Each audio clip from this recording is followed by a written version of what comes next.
पुर्तगाल में आप फाइल किस तरह लॉक करवा सकते हैं? पुर्तगाल में 2024 के अंदर आयमा जो सेफ थी पहले फिर चेंज होके आयमा हो गई, उसने क्या नया इंट्रोड्यूस करवा दिया जिससे आप नए आने वाले लोगों को प्रॉब्लम्स होंगी? क्या एक्स्ट्रा डॉक्यूमेंट्स चाहिए आपको फाइल लॉक करवाने के लिए? क्या सिस्टम आ गया है? जो पहले सिस्टम था वो क्यों चेंज किया गया? बहुत सी कन्फ्यूजन है मार्केट में, बहुत सी वीडियोज़ ऐसी हैं जो लोगों को कन्फ्यूज़ कर रही हैं। लोग कमेंट्स कर रहे थे, प्राइवेट में मैसेज कर रहे थे, उस पे हम आज वीडियो बना रहे हैं। वीडियो कंटिन्यू करने से पहले आप सबसे रिक्वेस्ट है कि चैनल को सब्सक्राइब लाजमी कर लीजिएगा। बाकी आपको कोई लीगल असिस्टेंस चाहिए फाइल लॉक से रिलेटेड या और जो पुर्तगाल की इमिग्रेशन लोकल मैटर्स हैं, तो आप इंस्टाग्राम पे कांटेक्ट कर सकते हैं। डिस्क्रिप्शन में मेरे ऑफिस का भी नंबर है। दुबई में अगर आप दुबई से आप यूरोप मूव करना चाह रहे हैं तो हमारे पास काफ़ी यूरोपियन कंट्री के वर्क परमिट के प्रोग्राम्स हैं, तो आप वहाँ दुबई वाले ऑफिस में कॉन्टैक्ट करके सर्विसेज ले सकते हैं।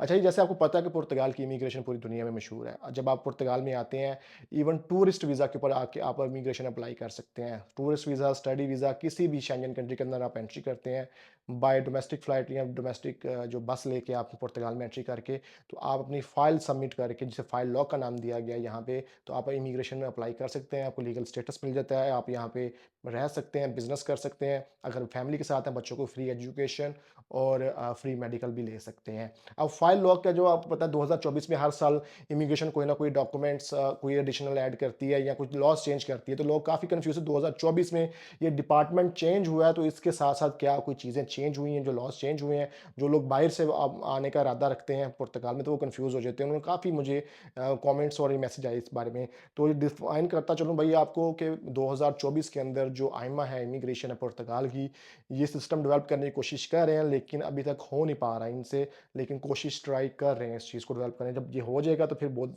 स्मूथ हो जाएगा प्रोग्राम। लेकिन अभी जो फाइल सबमिट करने का जो प्रोसेस है, मैंने पहले भी वीडियोस बनाई हुई हैं, डिस्क्रिप्शन में लिंक डाल दूंगा, वहाँ वॉच कर लीजिएगा, आपको हेल्प मिलेगी उसकी अगर पुर्तगाल आ रहे हैं। सबसे पहले जब पुर्तगाल आप आते हैं तो आपका एक डॉक्यूमेंट बनता है जिसको टैक्स नंबर बोलते हैं, वो उसको बोलते हैं फिनांस, निफ नंबर ही बोला जाता है, फिनांस नंबर ही बोला जाता है। ये आपका आइडेंटिटी नंबर होता है पुर्तगाल के अंदर, ये लाइफ टाइम तक आपके साथ चलता है, ये एक ही नंबर बनता है। उसके बाद जो आपका सेकंड जो टैक्स, एक और टैक्स नंबर होता है जिसे सोशल सिक्योरिटी बोलते हैं। वो आपका पर्सनल टैक्स नंबर है, ये आपका एम्प्लॉयमेंट टैक्स नंबर है, जिसमें आपको आपका टैक्स पे होगा एम्प्लॉयमेंट, और आपका जो सोशल बेनिफिट्स हैं वो वहाँ से ऑपरेट होते हैं। तो वो एक फाइनेंस हो गया, दूसरा सोशल सिक्योरिटी हो गया। तीसरा जो डॉक्यूमेंट आपको नेसेसरी होता है फाइल सबमिशन के लिए, वो होता है जुनता। जुनता कोई बहुत बड़ी बला नहीं है लोग यहाँ उन लोगों, लेकिन यहाँ पे इन्होंने बना दी हुई है। ये होता है बेसिकली प्रूफ ऑफ एड्रेस। जब जुनता बनाते हैं, आप किसी भी जिस एरिया में आप रह रहे हैं, स्टे कर रहे हैं, तो किसी भी उस एरिया, हर एरिया के अंदर एक ऑफिस होता है, जैसे म्यूनसिपैलिटी ऑफिस कह लें, वहाँ पे जाके आपने रजिस्टर होना होता है कि भाई हम इस एरिया में रह रहे हैं, तो आपको एक पेपर दे देते हैं प्रूफ ऑफ एड्रेस के, आप इस एड्रेस पे रह रहे हैं, तो उसको जुनता का नाम यहाँ पोर्चुगीज़ में जुनता बोलते हैं, इंग्लिश में प्रूफ ऑफ एड्रेस बोलते हैं। तो ये भाई 3 इंपॉर्टेंट डॉक्यूमेंट हो गए। उसके बाद जो आपका फाइल सबमिशन के लिए आपको जॉब कॉन्ट्रैक्ट चाहिए। जॉब कॉन्ट्रैक्ट या प्रॉमिस ऑफ कॉन्ट्रैक्ट होता है, ये आपको चाहिए फाइल सबमिशन के लिए। ये है आर्टिकल 88 वालों के कारण। आर्टिकल 88 उनके लिए लागू होता है जो कॉन्ट्रैक्ट बेस पे रेजिडेंस परमिट ले रहे हैं। तो 4 चीज़ें आपकी इंपॉर्टेंट होगी। एक आपका निफ नंबर हो गया, दूसरा आपका सोशल सिक्योरिटी नंबर हो गया, तीसरा आपका जुनता हो गया, चौथा आपके पास जॉब कॉन्ट्रैक्ट होना चाहिए, ठीक है? या प्रॉमिस ऑफ कॉन्ट्रैक्ट होना चाहिए।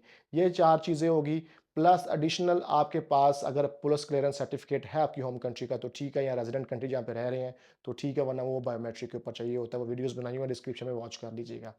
पासपोर्ट हो गया आपका, आपका बोर्डिंग पास जिस पे आप ट्रैवल करके आए हैं, और लीगल एंट्री एक डॉक्यूमेंट पहले बनता था, लेकिन लीगल एंट्री जो है, अगर आपके पास वीज़ा और बोर्डिंग पास है तो लीगल एंट्री करवाने की ज़रूरत नहीं होती। अगर आप करवाना चाहें तो आप किसी भी होटल में जाके आप अपना स्टे कर लें एक नाइट का, तो वो आपकी ये लीगल एंट्री हो जाती है, क्योंकि वो होटल वाले डाटा इमिग्रेशन को रिपोर्ट करते हैं, स्पेशल करवाने की ज़रूरत नहीं होती। तो मैं एक दफ़ा फिर डॉक्यूमेंट्स की लिस्ट बताता हूँ।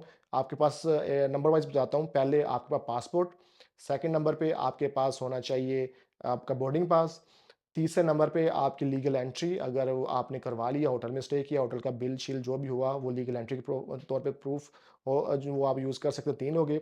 चौथा आपके पास निफ़ नंबर हो गया।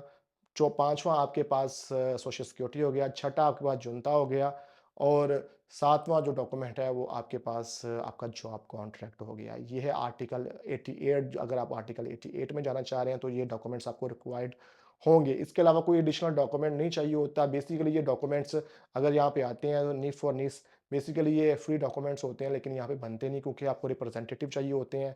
फिर आपको लैंग्वेज बैरियर आता है, फिर इधर-उधर आपको ज़लील नहीं होना पड़ता। काफ़ी जो है यहाँ पे एजेंट हैं, वो निफ़-और-निस बना दे, आपके 2 नंबर डाटा डालते हैं, जिस पे आपका ना एड्रेस होता है, ना आपका फ़ोन नंबर होता है, ना आपका ईमेल होता है। तो आपको फिर 6-7 महीने बड़ी ख्वारी और ज़लालत देखनी पड़ती है, जिसकी वजह से आप पिस्ड ऑफ हो जाते हैं क्योंकि हर जगह पे आपसे वो कहते हैं, भई आप ऑनलाइन जाके करो अपने पोर्टल पे, लॉगिन करके तो आप अपने पोर्टल पे लॉगिन ही नहीं कर पाते, तो आपके लिए बड़े मसले-मसाइल होते हैं। तो ये 7 डॉक्यूमेंट्स आपने लेके आपने इमिग्रेशन की साइट पे जाकर रजिस्ट्रेशन करनी होती है और रजिस्ट्रेशन करके आपने वहाँ पे अपनी फ़ाइल टीआरसी एप्लीकेशन देनी होती है। तो ये वही स्टेप हैं 2024 के अंदर, कोई रॉकेट साइंस नहीं है। वही सेम चीज़ें हैं जो 2021 में थी, 22 में थी, 23 में थी, वही डॉक्यूमेंट्स आप 2024 में वही सेम डॉक्यूमेंट्स आपको चाहिए, कोई एडिशनल डॉक्यूमेंट्स की ज़रूरत नहीं है। पुर्तगाल की इमिग्रेशन बड़ी स्मूथ है, अगर आपके डॉक्यूमेंट्स पूरे हैं, आपके डॉक्यूमेंट्स ठीक हैं, तो ठीक है, वरना 10,000 लोगों की फाइल्स इंक्वायरी के अंदर हैं, जिनके अंदर इन एजेंट्स हज़रात ने 2 नंबर डॉक्यूमेंट्स लगा के फाइल सबमिशन की थी और बायोमेट्रिक के टाइम पे 2 साल के बाद उनके इंक्वायरियाँ बैठ गईं, 2 नंबर डॉक्यूमेंट्स निकल आए। तो भाई आप ये देख लें कि 2 साल के बाद अगर आप कोई ऐसे एजेंट की तरफ जाते हैं, ऐसे अनप्रोफेशनल बंदे की तरफ जाते हैं, तो आपका 2 साल के बाद क्या हाल होगा? तो हमेशा ऑथेंटिक लीगल या तो लॉयर की तरफ जाया करें, लॉयर भी इतने ज़्यादा चार्ज नहीं करते। आप एजेंट की तरफ जाते हैं, 100-50 बचाते हैं, एजेंट आपका काम भी 2 नंबर करता है और आपको 2 साल के बाद पता चलता है कि आपका प्लान तो बढ़ गया, ठीक है? अपना बहुत सारा ख्याल रखिए, वीडियो को लाइक, शेयर, कमेंट लाज़मी कर दीजिएगा ताकि और लोगों तक भी इन्फॉर्मेशन पहुँच सके। मिलते हैं नेक्स्ट वीडियो में जी। अल्लाह हाफ़िज़।